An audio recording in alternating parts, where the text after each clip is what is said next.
But then again, I don't know.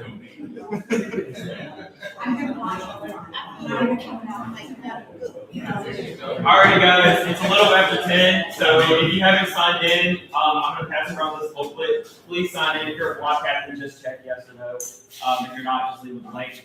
If you don't get a chance to sign in, please just do it before you leave. It's just how I track how many people are here. I'm going to try to make this meeting kind of quick. I always say that, but we always end up going an hour or more. But I did go ahead and pick the next meeting because it's been pretty repetitive. We all agree the second Monday of every month. So it just makes it easy if we just keep it second Monday of every month. And now we record the video, so if you can't make it to one of them, you can always go back and watch it, and I will always take notes, of course. So with that being said, is anybody opposed to always keeping it the second Monday of every month, except for December? That's what I'll see. So the next meeting will be Monday, February 9th, 2026 at 10 a.m. It will be at the KUF Marketplace Resource Center, which is right behind Buckroe Baptist, those two big tall buildings off Pembroke. If you're not sure where that's at, I will post the address. And I'll probably likely post a picture because it'll be our first time ever being there, just so everybody knows where we'll be at. And we'll also be on YouTube Live, of course. You're welcome to ask questions on there. You can add comments, or you can email them to our email address, just in case you can't be at the meeting. We'll start off with the police stats with Officer Brown and Sergeant Buckroe, if you guys could. Good morning, everybody. Happy New Year. I hope everybody's staying safe, staying away from whatever sickness is going around that put me out for 2 weeks. But I do have you all's numbers from 30 days back, so from December 12th up until today's date. The numbers were not too bad. You all had 82 calls for service with 3 reports taken. The 3 reports that were taken one was a theft of a bicycle that happened on Tappan Avenue.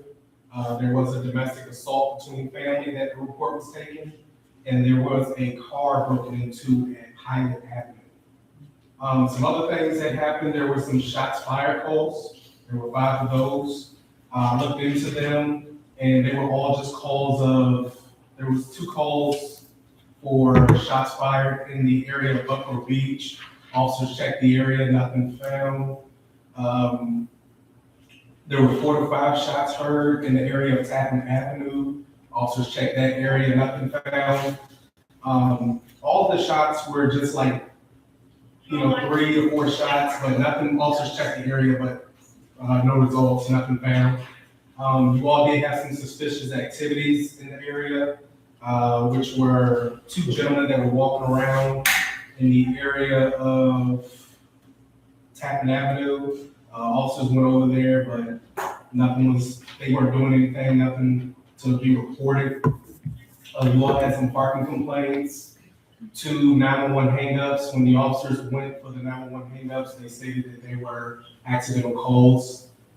There were 3 medical calls of people having some medical issues. 16 all others, which are just like people calling in, asking questions, to speak to an officer, alarms and different things of that nature. But other than that, there was nothing else that I had on the numbers for you all from 30 days back from today's date to the 12th. I just wanted to really look into the shots fired complaints, the 911 hangups, and the suspicious activities. And also, officers have done 26 key checks in the last 30 days. So the key checks are when officers drive through the area, check the area throughout the Buckroe Beach area, because this circles the whole Buckroe Beach area. So like I said, the numbers, there wasn't anything that I'm asking you all to look out for besides making sure you're locking your doors. If you see anybody out there walking out at night, things like that, kids hanging around, call it in and let us know so we can get out there and take care of any situations you might have. I'm glad you all, we got through the new year with people being safe. There were gunshots and things like that, fireworks probably, but that's to be expected everywhere throughout all cities. But even then, I still told people to call it in so that we can still check on it and see if there's any violations that we can enforce on those different days. So other than that, does anybody have any questions for me? Yes. Do you have any thing about Buckroe Shopping Center area? Because I thought I saw something about near City Trend or Family Dollar or somebody got shot or? Yes, that was not at that location. Oh, okay. That was actually the incident that took place down the street, towards around, Reynolds Drive area. And the victim ended up going over to City Trends to make contact with the police. So that was kind of a misconception with the news because everybody's thinking that incident took place there, but it didn't. So that's why I wasn't in the, Correct. that's when I started, when it didn't come up, so. Yes. What are the boundaries of these complaints that you consider Buckroe Beach? So I circle a little bit of Old Buckroe Road, all of Buckroe Beach, all the way down to the far end. And then I go around all of First Street. I just try to, it's basically, so on the map, it's just like a big circle. And so I don't want to go too far and then have like Phoebus and everybody else in there. So once you see, like, I circle everything that, probably up until, you go up until about, Atlantic Avenue. yes, Atlantic first. We don't, And this side of Old Buckroe? yes, but we don't want to go too far out because then it would jot up the numbers. Yeah. Thank you. Anybody else have any questions? Thank you. Have a nice. Thank you, officers. Everybody's quiet today. We did have a last minute guest speaker, so I'm going to change the agenda just a little bit. I'm going to introduce Joe Griffith, the Phoebus Neighborhood Commissioner. If he could come up and just speak for a minute. Good morning, everybody. Morning. Like Cody said, my name is Joe Griffith. I serve as the neighborhood commissioner for Phoebus. My counterpart here is Kathy Rogers. She's the neighborhood commissioner for Buckroe. I'm in the final year, my second 4-year term.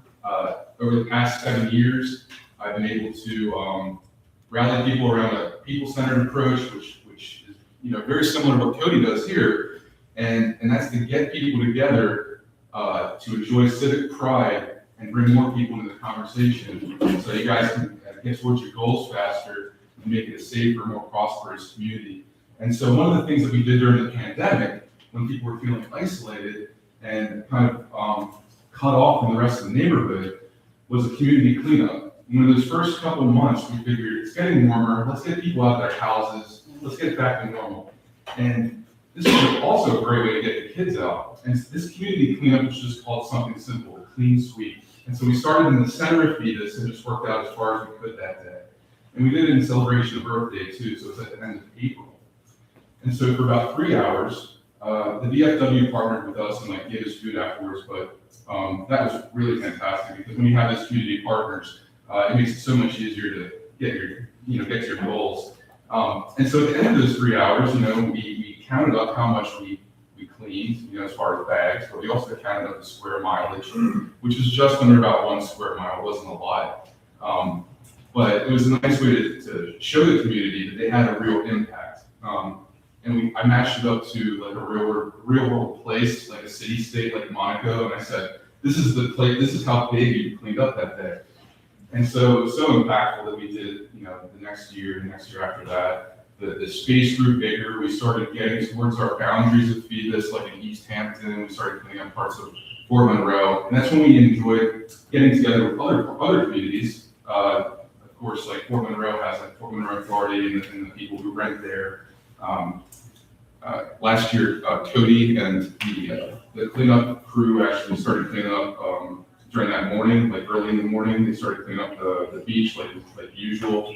And so we counted all that together as part of the square mileage, and we cleaned up an area the size of Old Town Key West, which is really important because it's we're cleaning up a lot of the city east of the Hampton River at this point, and that's only happening 1 day a year.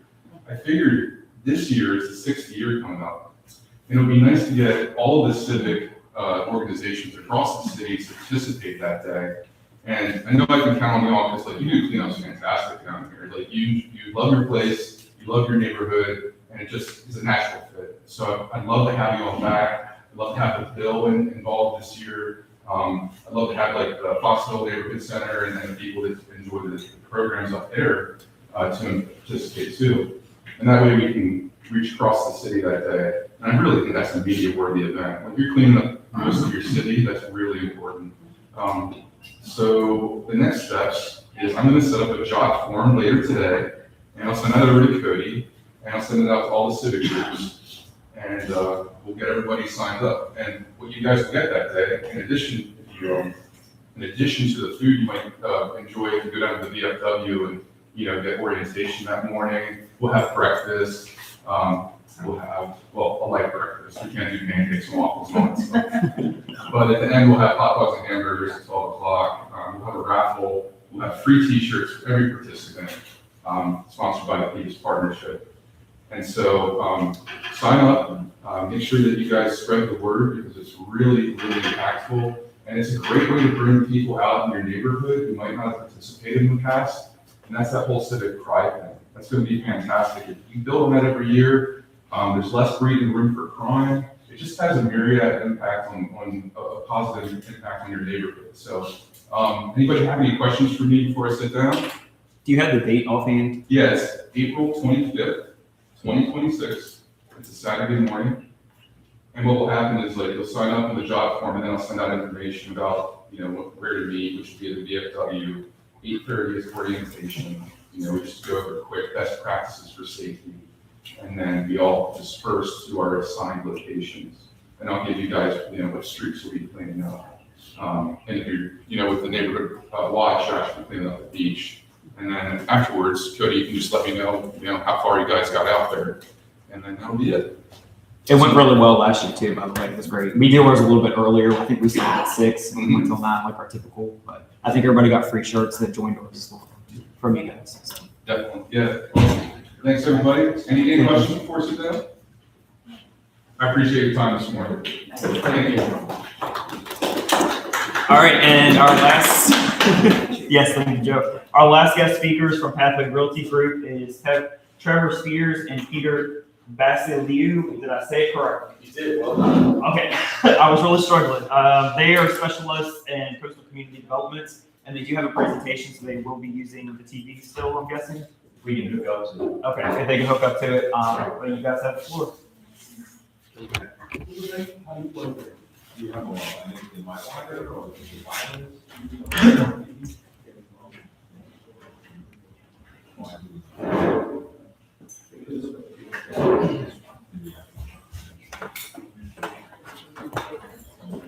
Well, while they're figuring that out, it's gonna take a while. I'm definitely not a tech guy, so Peter will let that take care of that. I'm Trevor Spears from Pathway Realty Group.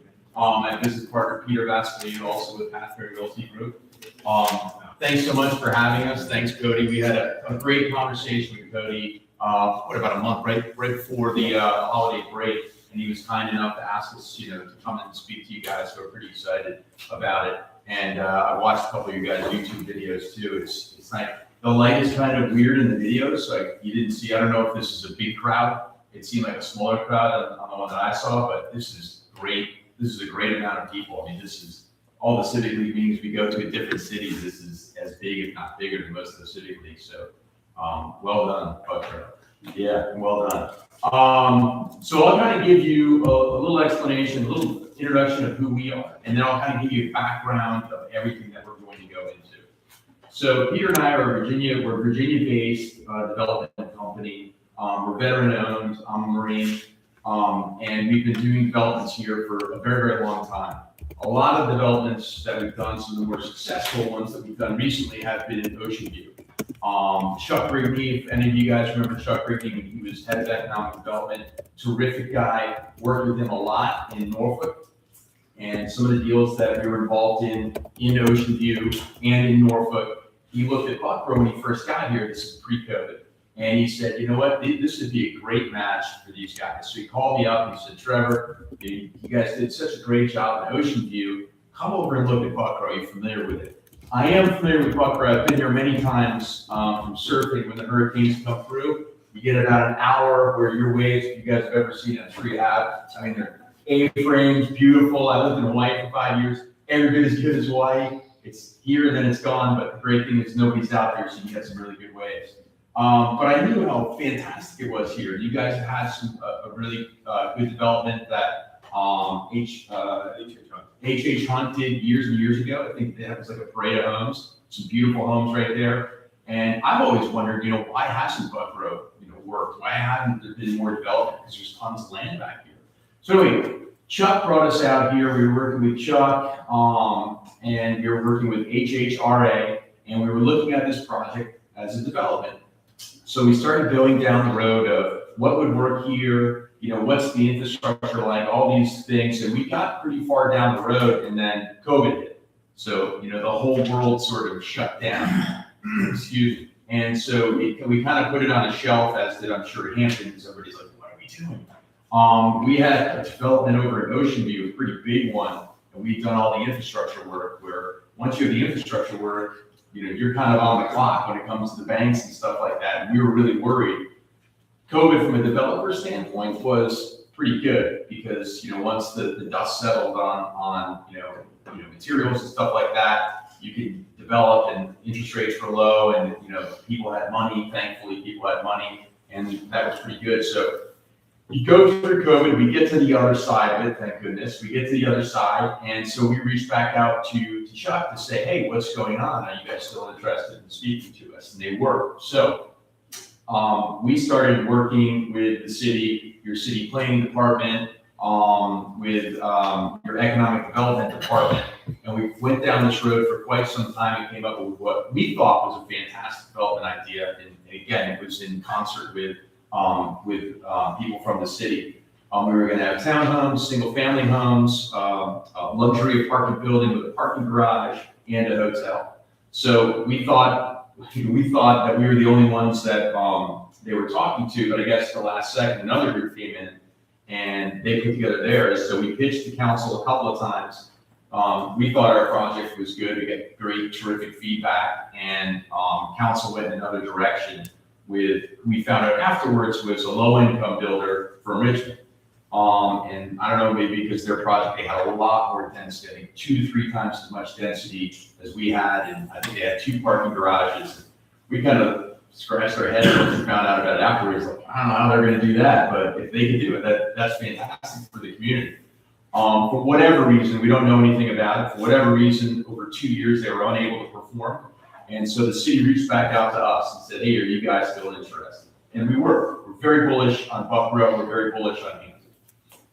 So we went down the road with council, I'm sorry, not with council, but with the city again. This time we drilled down even more. We did a lot more work. We really dug in for about 18 months just working on this. We spent a lot of time, a lot of effort, a lot of money. I'll just give you, Peter, you can correct me if I'm wrong, but I think it was somewhere in the neighborhood of $368,000 to $380,000 all in on this project. That's how bullish we were on it. And again, once we got to all these meetings, we had weekly meetings with the city, sometimes multiple times with the planning department, with all the planning directors that have come in. I know it's a tough transition for the city when a new planning director comes in, but it seemed like it kept being the next person in line, so it was a pretty easy transition for us. So we went through all that. We were under what's called a right of entry, which is Hampton's version of an option or an exclusive option where they can only deal with us. In most cities that we've dealt with in projects we've done before, and our MO is, while we're working on it at the beginning, is to come out and speak to the community. Because as much as we think we know what we're doing, all developers think they know what they're doing, it's ultimately the community that's going to sell your product or get you tenants in your luxury apartment buildings, or get tenants for the commercial buildings that you're going to put in the commercial space. It's ultimately the community that does that. So we like to get feedback from the community. Sometimes we're able to apply it, other times we're not able to apply it, but we're happy to explain to you, hey, that's a great idea, this is why it works. Or if it doesn't work, well, it doesn't work, and we'll explain to you why. Usually it's a system of economics why it wouldn't work. Under this right of entry, we were prohibited from speaking to the community. We don't like doing that, but again, that's whatever the contract, our option was, we had to obey that. So we went down the road, we did a lot of work, but we go through the community and we're familiar with the community and how they do things and the aesthetics of the community, the architecture. We come out here a lot. You guys never would have noticed that we try to come out here a lot, especially in the summer when everyone's out, to try to get the vibe. You know, what's Buckroe all about? You know, what are the people like? What do they do when they're here? Because it's a different vibe here than it is in Ocean View, right? I'm taking similar areas. Ocean View, it's a different vibe in Ocean View. Then if you go to the ocean front, it's a different vibe at the ocean front. So you try to figure out, you know, how that works and how the community works so that you can design things correctly so that they'll work. So anyway, we went through this entire process, then we started our negotiations on price and some of the things that we needed from the city and other things that the city, you know, had pushed back on and said, we need to do this. And it was, you know, a fruitful negotiation. Obviously, how any negotiation starts, we started here, you know, the city started here. You know, we kind of came in here and then the city sort of came in here, and after negotiating back and forth, and it didn't take all that long. I feel like we kind of got on the same level. And I mean, it's never right exactly on the same level, right? But they're happy and disappointed, we were happy and disappointed. So we got that, from what we understand, the head of economic development, Leonard Sledge, who was incredibly helpful on this entire process, went in and pitched it to council. And council, I guess, decided, this is what we're told, council decided that there's an old study. So if any of you guys are familiar with the old master plan from Buckroe, I don't know how old it is. I know that it's older than the best time ever to have been a developer, which up until about 4 years ago was the previous, you know, 10 to 12 years. It was the absolute best time to develop at any time in modern history in our country since World War II. So everybody came back in World War II. It was the best time. That plan existed. Nobody came and developed in Buckroe. There was one group that we're familiar with because we used the same engineers, a very big group who looked at it and went down the road. Thankfully, they did that because we were able to use a lot of their intel. But they're a huge developer and they passed on it. But other than that, I don't know. There may have been other developers who dipped their toe in, but nobody, from what we understand, went down that road. We went down the road. They decided that they wanted to go and look at that go back and redo that master plan and see if they can come up with something different because I guess they feel, what we were told, they feel they get one shot at this. And to us, it's kind of like, yeah, you only get one shot, but here's your shot. We've got a dream team ready to develop. That said, obviously, we're very subjective when it comes to that. But again, we went down that road. We've been very committed. Now that right of entry no longer exists, and from what we understand, the city is going to redo that plan and then perhaps RFP it, which again, you do the RFP, developers who there haven't really been any other developers other than us, the other group that we talked about that they've gone with before, and then the earlier group. I don't know if any other developers were ever interested or would be interested. But again, that's water under the bridge. Now that we don't have that, the handcuffs where we're not able to speak to the community, first thing Peter and I looked at is like, we need to get out and speak to the community because we think what we put together is fantastic. Let's get out to the community and see if they think that what we put together is fantastic and work. Because you guys might say, no, this is terrible, we don't want it, you know, and then for us, we're kind of like, okay, if council wants to go down a different road and the community doesn't want it, then perhaps we're not the guys that should be doing it. That said, can you hook it up or? No. Okay.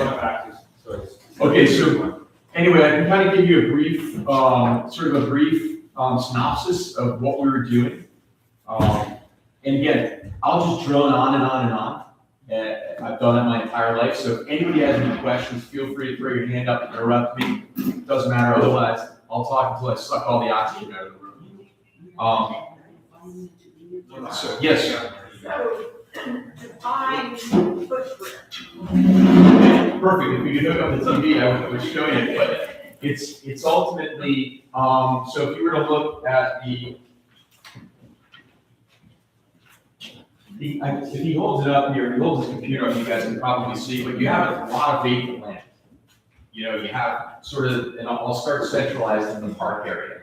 You have that beautiful park area, and you have the two lots that have sort of sidewalks side by side, right? And then you have two outside lots. One that is down at the end of this road, and then one on your resort. So it's those lots, those two outside lots right there, not the interior lots where the park is. So you're not all the way down and have a fishing pier.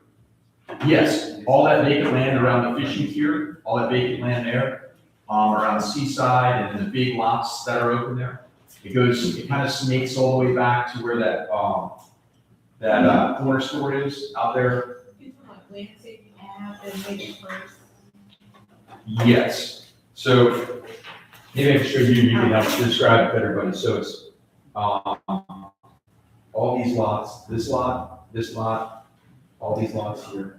Can you tell us This is how street. much this? Then I get better. So that's where the apartments on Mule Creek, that's where the apartments are. So right before those apartments. Yeah, like the trailer park. Yeah. Yeah, we Okay. actually, just so you guys know, we reached out to the owner of the trailer park a few years ago, and he said no. If you know anything about trailer parks, they're cash cows, so he had no interest in The other lots up by that easy stop and go store. That's right, it kind of goes up there, which is, the store is up here.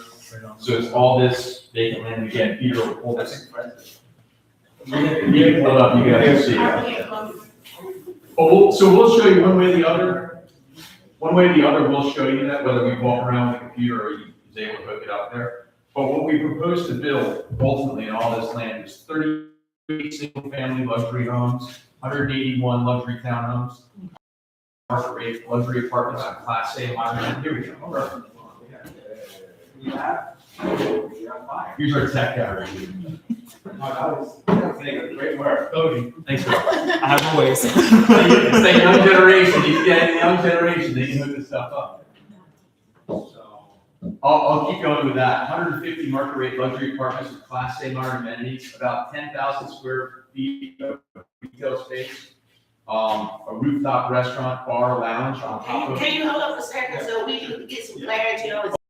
So we can get understanding. Let me show, so I'm gonna show you the lots, okay?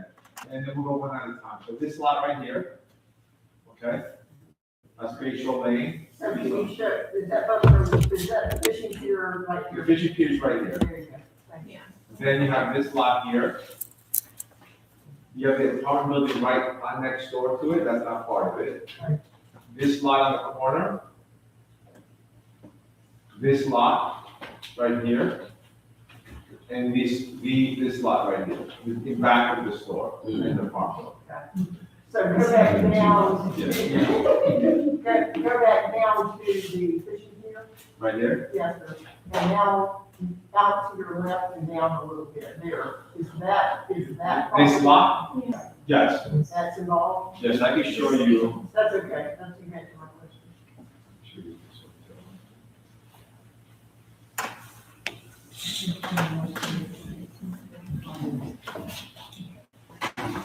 Essentially, what you're doing, you want to use the old Bayshore Park, the old Gordon's Trailer Park, in the old area where the little small houses where you got to move over to the road. That's not fair, you gotta. Yeah. I'm assuming that's the ocean, you said yes. You don't know what the old name is. So this. I assume you've been here for a while. 71 years. Oh, there you go, okay. My third house was second. So you would know. So again, just to review, this lot right here, this is the fishing pier. This lot, not the apartment buildings, this lot right here, this lot behind the, store and the apartment buildings. This lot is also proposed, and this lot on Park Drive.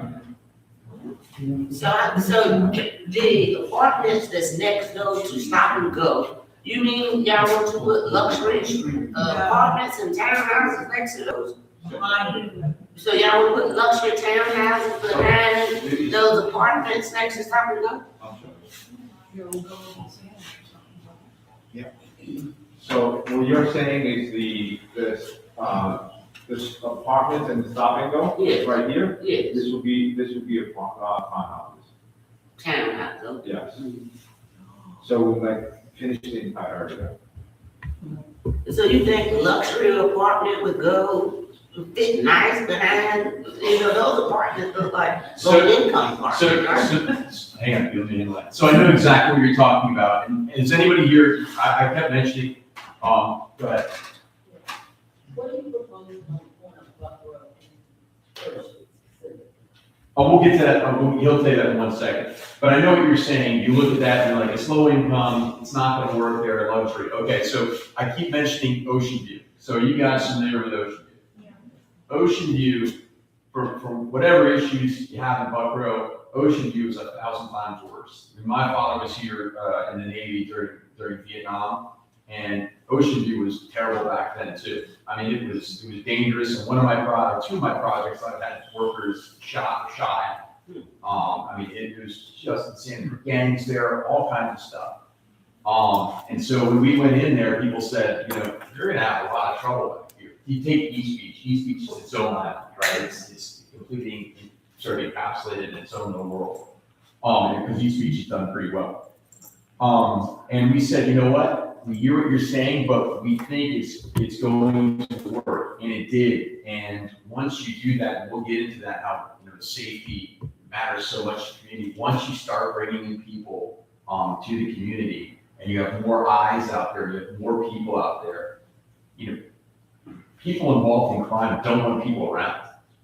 They'll find another place to go commit crimes. Well, hey, it's not working over here because everybody's watching, everybody's calling. It's more hassle than it's worth. You can ask these guys. I mean, they talk about all the calls that they otherwise crime goes unpunished, right? So yes, I see what you're saying is going to work. Our belief is it will. We've taken the risk before in communities that we think are, marginal communities at best. That's not the case in Buckroe. I mean, this is a good, solid community. I mean, look at all the people from the neighborhood watch. It's a good, solid community. So to answer your question, absolutely, we think it's going to work. I think that you guys have a lot of questions, and we want to hear your questions and answer them. I just want to go through what the project is, so you can know, and then you could ask detailed questions, and also give Trevor a break, because he said all that in one breath. He's free. So I'm gonna go straight to the details, because this is what you want to know,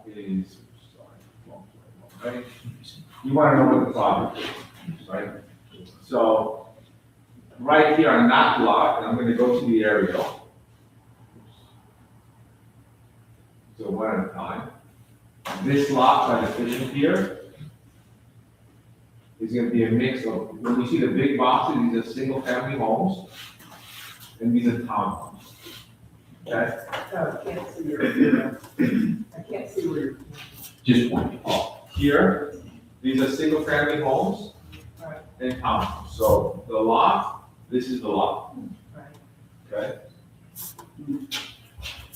This lot here, again, single family homes in the front, townhomes. So now you're finishing that area, it's all gonna be all new streets, all new sidewalks, all new lighting, all new infrastructure.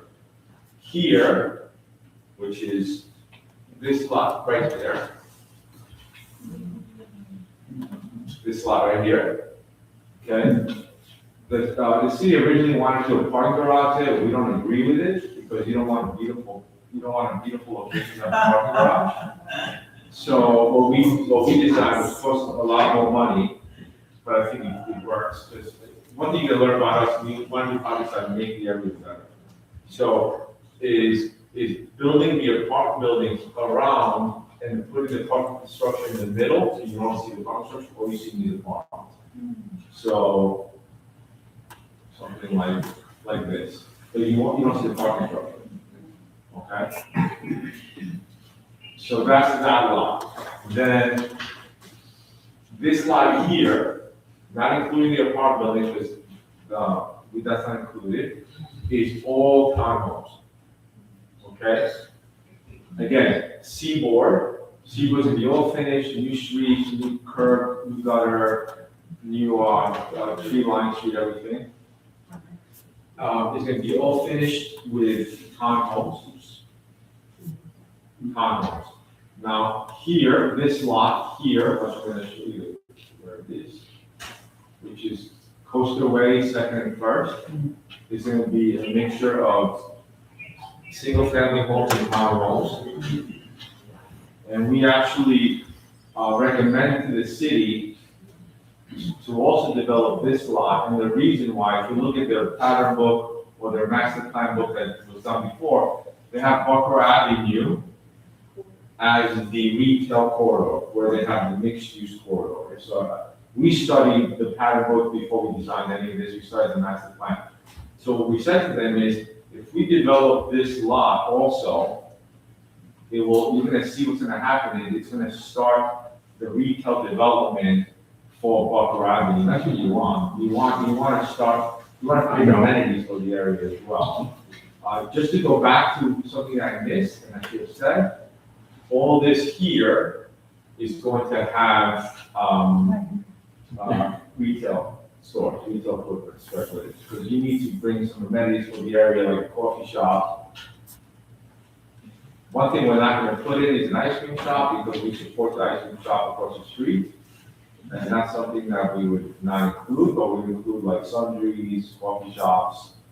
Restaurants. I like Buckroe Coffee, we've already spoken about putting on a location out here. They do a really good job, and I like their coffee. So that, instead of going through the whole proposal, now you guys have an idea of the development.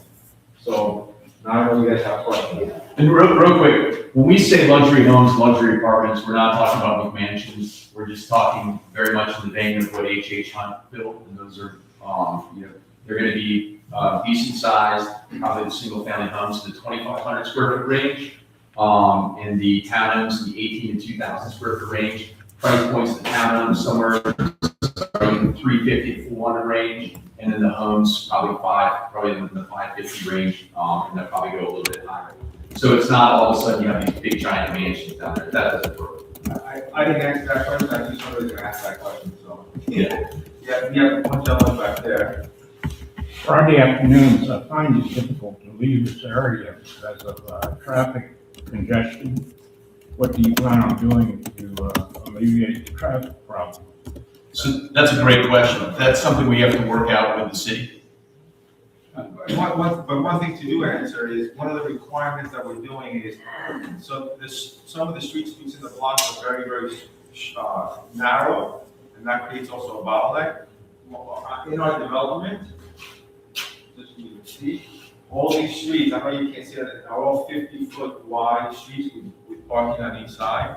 So that creates a lot more flow. That will alleviate some of the traffic congestion. I'm talking about Mallory and Mercury Boulevard. Somebody had a great idea to turn one of the lanes into like, so that would have even less.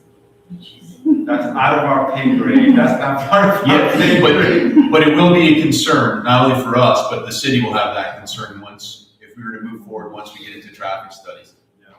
Can you show me where your townhouses back up to those apartments and the trailer parks, so I can see exactly where it would, the luxury apartments and townhouses back up to the trailer park? Or the trailer park. Yeah, the trailer park. This is the trailer park. Okay, so right next to, so right here, you're gonna build, these $400,000-$500,000 houses. No, so the townhouses are range between 350 to 425, 400, excuse me. And single family homes are 550-ish. Yes. And so when you look out the window, you're gonna see the trailer park. Again, I know exactly what you're saying, and you think nobody's going to buy it. I mean, the risk falls on us. We don't build every house day one. It kind of works its way out, but we've done it before.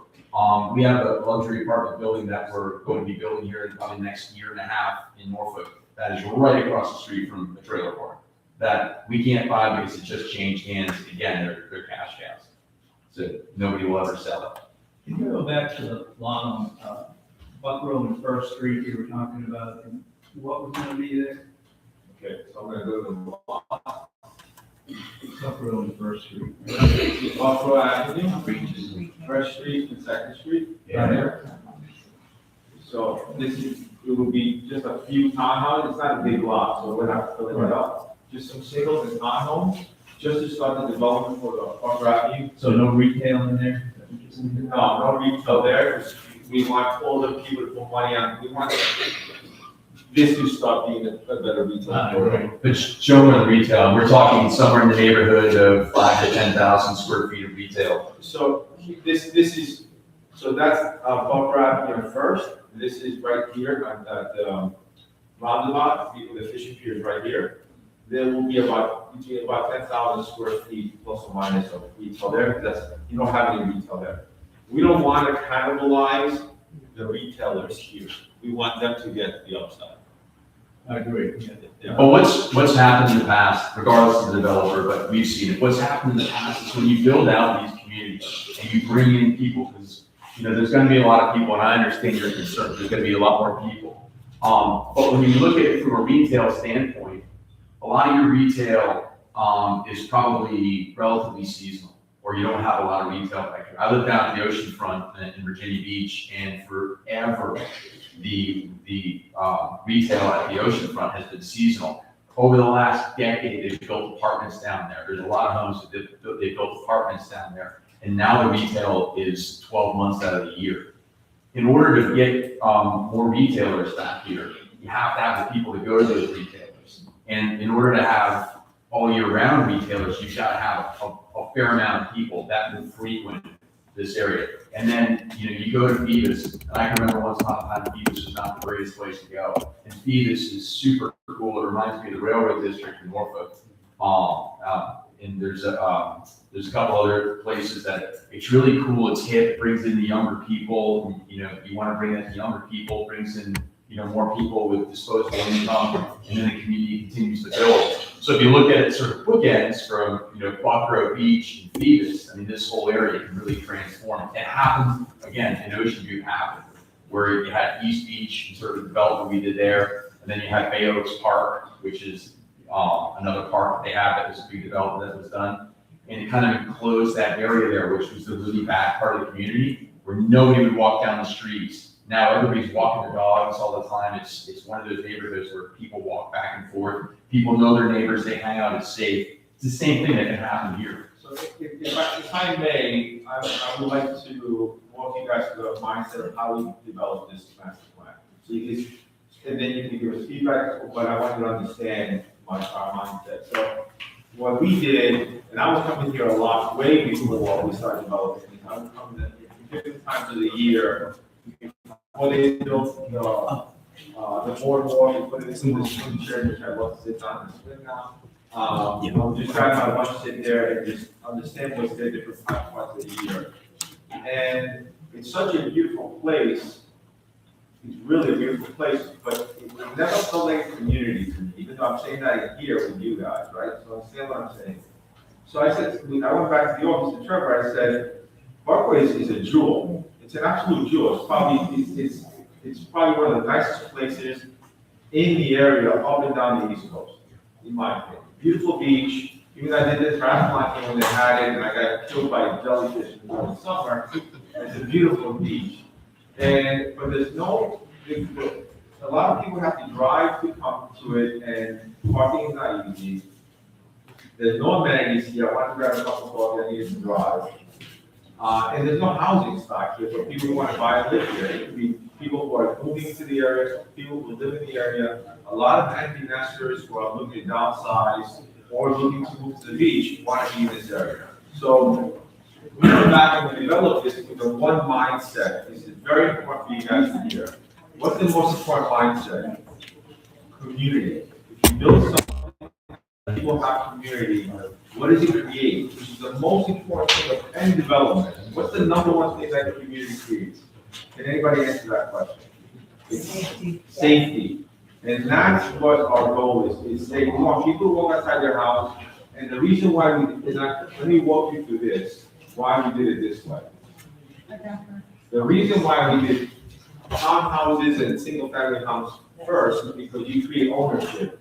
And when people have ownership, there's stakeholders in the area, they have skin in the game. So when they're walking across the street and they see somebody, they're gonna call, or they're gonna know their neighbor. And that's important. Then you add rentals for people who want to live here are not familiar with Buckroe. Buckroe has still a stigma for people who are not familiar with Buckroe. But once they start living here, this is a nice place. This is safe. What do they become after they grow out of the apartments? They become stakeholders. So now they're growing into the neighborhood. So that's the phase of creating an area that has community and safety. And then you bring the retail, because right now, the city meets with us and they're like, well, put retail. I'm like, what retailer is gonna survive there? Tell me, what retailer is going to survive there? The retail stores here are struggling, and you want them to survive all year round. But if you bring people, if you bring the community, retailers are gonna not only survive, but they're going to flourish. And now you're creating an area that people want to be and live in, and create a safety area. So that's our mindset. Go ahead, I'm sorry. Well, my friend was trying to ask earlier, and they don't agree, but there's a lot of historical, around here, a lot of history, and one is the Bay Shore area, and the Bay Shore Hotel, and how is that gonna be preserved? I mean, how is the historical part of this not gonna be overrun with buildings and, you know, the saying, paved paradise? So- Which is what this sounds like to me, we're paving paradise. But I just want to say one part, and then we can pick it up. That's a very good question, and that's the reason why we didn't get we weren't picked over the other group first, because they added double the size of our project, and we don't feel that this area needs that. This is, you don't want to see buildings upon buildings, you don't want to see two parking structures. You want to keep it low. When I say low, I'm talking about roof lines low. Okay, but that's not my question. I'm talking about the historical history of this area. How is that? I was going to the Bay Shore. Yeah, so she had asked me the same question, so I saw you guys having a conversation earlier. So what we did is, we understood it, we respect the history, it was the only African-American resort from New York down to Georgia. And everybody came here once upon a time, and it was, we have the old pictures and postcards, and it's really cool. As an homage to that, we called our apartment building the Bay Shore, so we understand that. We were trying to pay respect to the interiors that we were gonna do, the designs in the common areas, we're gonna have pictures of what it used to look like. Again, that's great for the apartment building, you have the monument that's there, and it's a beautiful monument. We had talked to the city, not in great detail, but mentioned, hey, can we build something bigger there, bigger monument to, again, is a larger, more important homage to the Bay Shore and the history of that area right there. So we did understand, we knew about it, we understood it, we respected it. I don't know a lot about the group that came before us. I think that they had something built in there too. So again, I don't know anything about them, and I can say whatever I thought about their development once I found out what it was. But they had also respected the history of that area. So it's important to us that is represented, and perhaps represented in even a larger scale than it is right now. Does that answer your question? Yes, it does, thank you. You mentioned a hotel? So originally, the plan was, for the original plan, when we did it pre-COVID, and even after COVID, we had a hotel component there. And we had one of the better hotelers in the area who had signed on as a business partner. That would have been the last part of it, because you have to build everything else, and you have to get the retail amenities and have more people there. And then the hotel would have been the last component of our project. In working with the city, eventually they came back and said, maybe we should scrap the hotel. And we were happy to do that, because, you know, it still would have been a heavy lift, and it could have taken longer than we had anticipated to get a hotel back there. Do I think it would work back there? I'm not a hoteler. I look at it and say, well, it's on the waterfront, hotel should work. But once you get into hotel and the details of how hotels work, it still would have been probably a bit of a heavy lift. Have y'all considered, since you wanna bring all these people in, putting up a dog park? Because the people that usually live in apartments, they have dogs, and don't have no space, so what about a dog? So we've done that before. So like little small areas where dogs can go out there and have astroturf, and they can do their business. And then I don't know what the rules are for the beaches here. I know what they're down in Virginia Beach, where you can have dogs down there until 10 o'clock. Nobody really follows that rule anymore. They're there all the time. As long as people take care of you know, the pets, do their business. But yes, it would be one of the amenities that we would have. Yeah, those are important amenities. Also, real quick, EVs. You know, you have so many EVs. He and I both drive EVs. To have EV charging stations. I mean, there's going to be more and more of those. Regardless of who the maker of it is, there's going to be more and more EVs that are going to be coming on the market. You have a question? Well, more of a statement, so I'm a small real estate investor and investing in the area. Okay. And I'm happy to see you. I'm happy to see more development on the waterfront, and hope they can reconsider making more retail spaces. I actually reached out to the chief of that. I'd like to know if you all have an anchor spot for something like that. I don't think that we want to be like Virginia Beach, but if. No, you don't want to be. Some kind of anchor restaurant in conjunction with some other non-profit or, retail spaces on the waterfront as well. Yeah, Is there space for that? not for a cheesecake factory, no. So, and I'll let Peter get into details of this a little bit, and then I'll explain something else. We would love to have a strong credit retailer be interested in this area. The first phase, anybody would say yes, we'll go after it. The first phase, you're not gonna have strong retailers interested in the area because it's not seasoned for retail.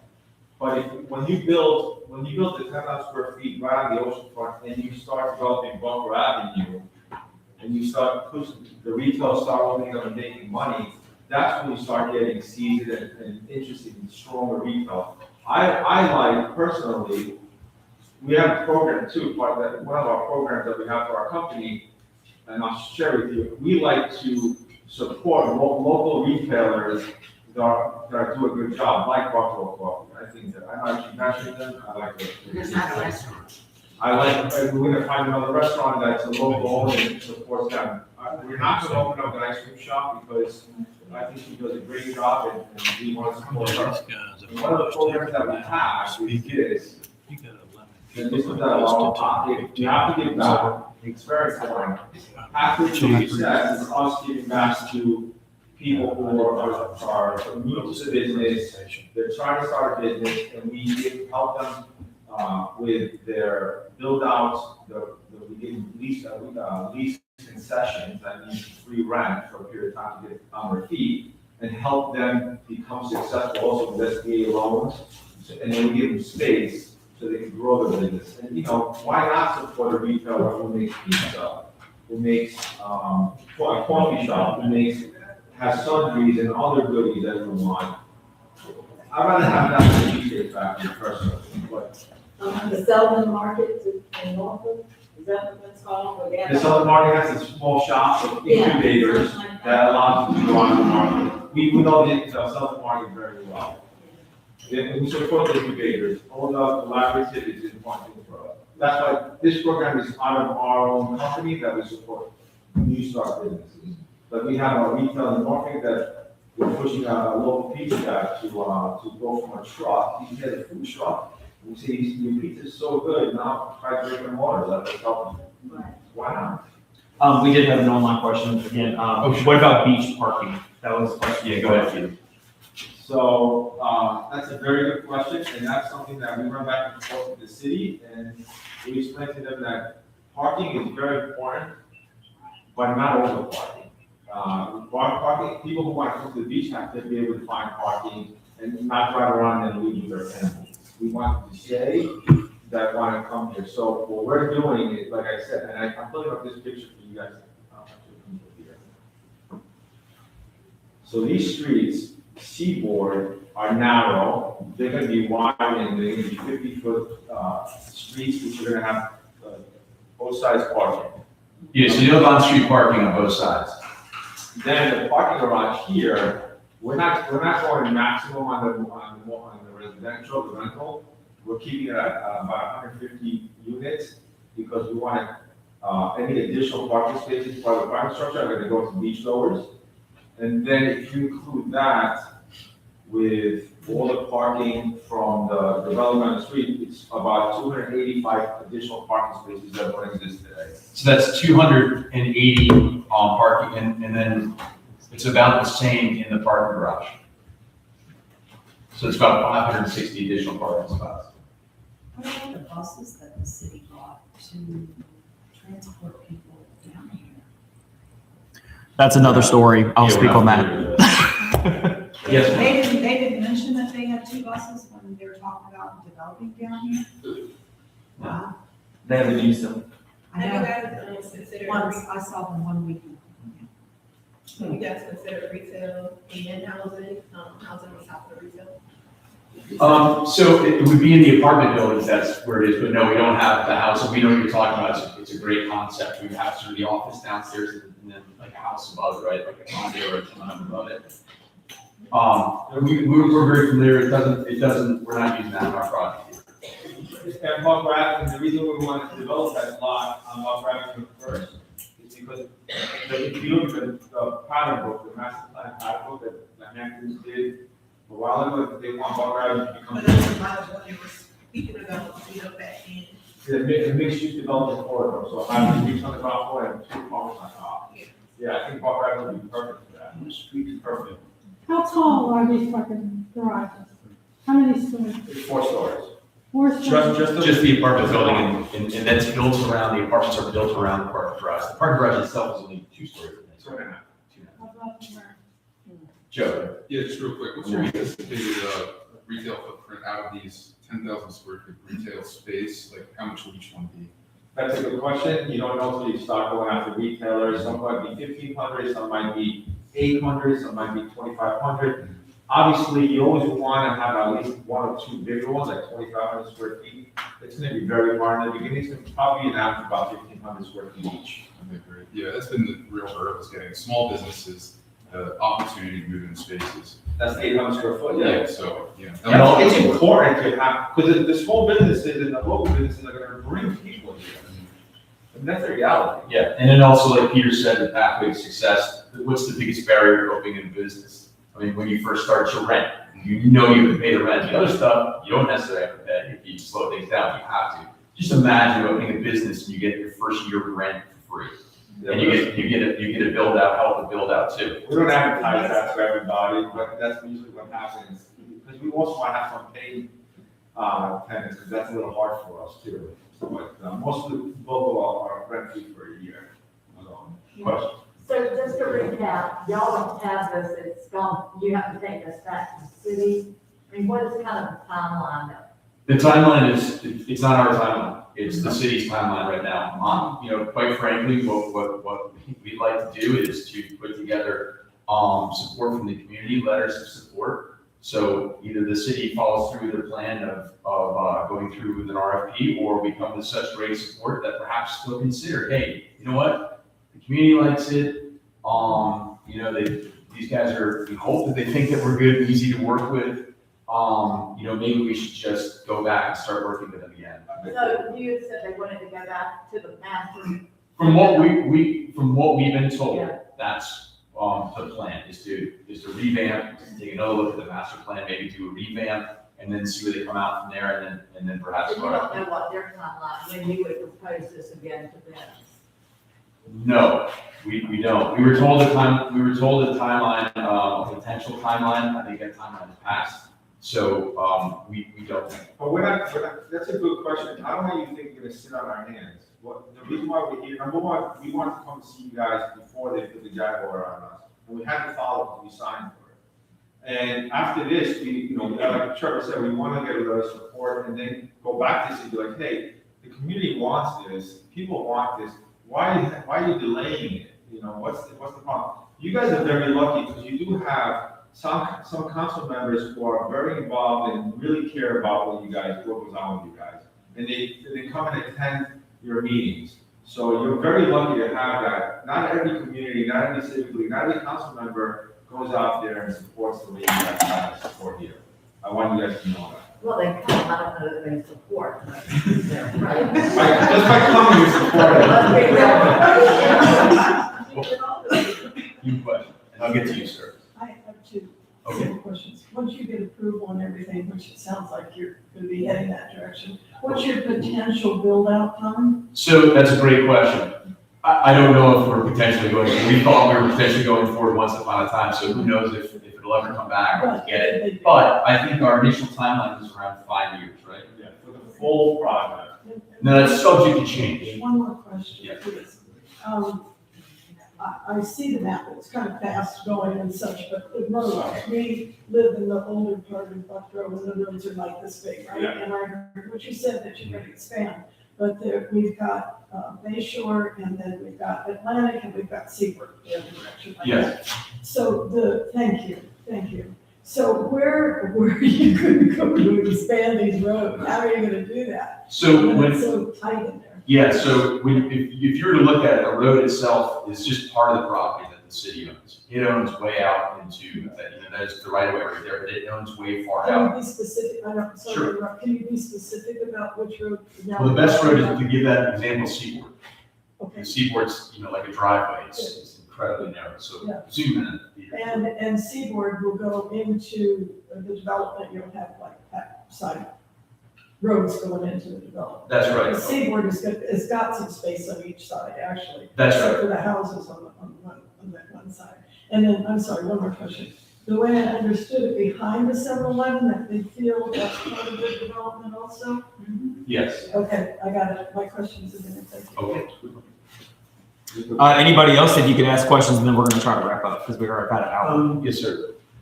I've been here 3 years. I love it. I grew up in Ocean View. I know the success that Kenny Alexander had. He's a very good mayor. He got a lot of people behind him. East Beach is phenomenal from all the way down. But we've got the same potential all the way to the end. We've got the same. Unfortunately, I don't know whether it's the mayor or the council, but they're impotent. And we've been dealing with this. Nobody really wants to bring this up. But ask these people here in the condos and the houses, how much personal property taxes they pay. We don't get the bang for the buck. We're not leaving, so we're hoping that y'all are the answer. But it's like, we don't want smoke and mirrors. And I don't think that's what you are. I'm not saying, kind of venting, because I just think council has let us down over and over and over. And this is part of it. I just say be aware, because since I've been here, ain't shit happened. Well, I'll say this, And they've said a lot of things, we're gonna have personal property taxes went up, but they didn't do any. When I first got here, they doubled the size of the beach, okay? That's phenomenal. The boardwalk, that's phenomenal. They started the project, and then they stopped. Mhm.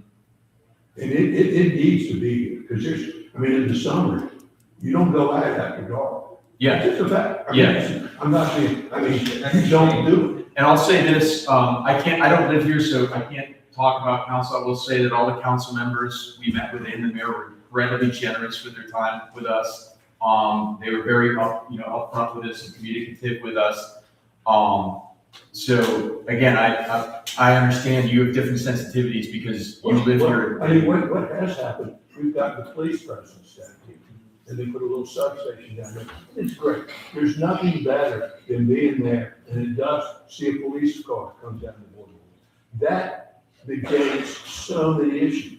I've always said, you could have it unmanned, just go back and forth, and it would do a lot of good. Just their being here and seeing it helps. It's only at night when it becomes the Wild West, and nobody wants to be here. So I know we're tight on time, so just to wrap a bow on it, Peter and I are happy to stay out there and answer questions. To wrap a bow on it, it's interesting that you say that. If you have to, and I give all the credit for both of my kids, the godfathers are Virginia Beach police officers, so love police officers. But think about this from a community standpoint. A couple of things. It's nice to hear the report. You have 5 to 8 gunshot shots fired. This is not a huge area. 5 to 8 shots fired. That's a lot. And to have the substation here is fantastic. And these guys keep you safe. It's fantastic. But ask yourself, why do you have a substation? There's not one in Ocean View. There's not one at the Virginia Beach oceanfront. There should be about 4 at the Virginia Beach oceanfront, but there's none at the Virginia Beach oceanfront. So ask yourself why. Because, and you have some of these kids, and kids will be kids. I was an idiot kid. That's why I ended up as an enlisted Marine. They're going to go out there and have parties, but when the parties get crazy and violent, and I never thought about this until I started doing business with Peter. He told me this great thing. I always looked at vacant land like, oh, it's vacant land, it's beautiful. And he once told me it was like an anomaly, or not an anomaly, but like an epiphany. He said, vacant land calls for crime. People are going to come and commit crimes, and the community suffers. If you build a community, again, we've seen it, we've done it, we've been involved with it. You build a community provides safety. You have all these eyes on it. Everybody's there. As I said at the very beginning, criminals don't want, you can tell me if I'm wrong, criminals don't want people around. That's difficult to commit crime with people around watching. When you bring in, you build out the community, great things happen. The crime gets pushed out. You know, you're not gonna have a lot of gunshots. You're not gonna have, I watched your last meeting where you have, you know, this bus come down and they're helping out, you know, the people, the addicts and stuff like that, homeless. Ask yourself, why are you in Buckroe Beach? Yeah, really. They shouldn't, you shouldn't have that issue in Buckroe Beach. I'm hopeful someday that you don't have that issue anywhere, but if you go around the country, where is it? It's usually like more towards the inner cities and the downtown areas. This is an incredibly beautiful coastal community. Peter said it, you know, he came down here about 10 years ago and was like, I've never seen anything like this. You know, but then you see the issues that you have to deal with in some of these communities. I just ask you guys, look at Ocean View, you know Ocean View. Look at Ocean View. It is night and day from what it used to be. And it had, take East Beach, put East Beach to the side. The other communities, part of the community, it is night and day. And you had an active, Kenny's a great guy. Kenny did a great job. The councilman over there, Tommy Smeagol, has done, he's bucked the system and gone against the system. And Ocean View is, you look at downtown Norfolk and everybody thinks downtown Norfolk is very slow. People are leaving downtown Norfolk. Ocean View is completely different. It's the one part of Norfolk that's been growing and getting better. That can happen here. Whether it's us or some other developer, we think it's us. We think we have the best plan. And we're incredibly vested, both financially, but time-wise. And then, you know, Peter and I are out here all the time. And some of you guys, Joe, you were, you know, with us from the beginning, from pre-COVID, I think. We've been here. You know, and we're going to continue to be here. We want this project. We've already sunk a lot of money into it twice, and they said no both times. We're sinking more time and energy because we think we're the best developers and we have the best development proposal. So hopefully you guys, we're going to ask if you guys would consider writing a letter of support. You know, you guys don't have to tell us. You can let Cody know if you guys are willing to do that. We're always open. Like I said, Peter and I will stick around and answer any questions. But you do have great council members that care about the community and take time. It's Monday at 10 o'clock. I mean, you know, her full-time job is not being a council member, the council can't see her. You know, you have good council members. Just tell them what you want. Whether it's us or anything, tell them what you want. And, you know, that's their job to listen to you. Trevor put it perfectly, and I'm not adding anything to it. I just want to address something you said. It bothers me when you say you don't go out at night. That's what bothers me. No, I still do. But you know what I mean. I'm saying, it does bother me that, you know, initially, I had older grandma, I said, we all stick together and y'all walk to Little Leagues and get, you know, something to drink. That's what I'm trying to do. No, but you're in that bothers me a lot. It bothers me because I want you to walk at night, Right. safe, comfortable, say hello to your neighbor, walk, get ice cream, get coffee, and that's become a community that's not afraid to leave the house now. That's why we're doing this. That's the number one thing that's gonna happen here. Thank you for your time, guys. Thank you, guys. You're hanging around, is that correct? Yeah, we'll hang around. They're hanging around, so if you guys have questions, you can ask them.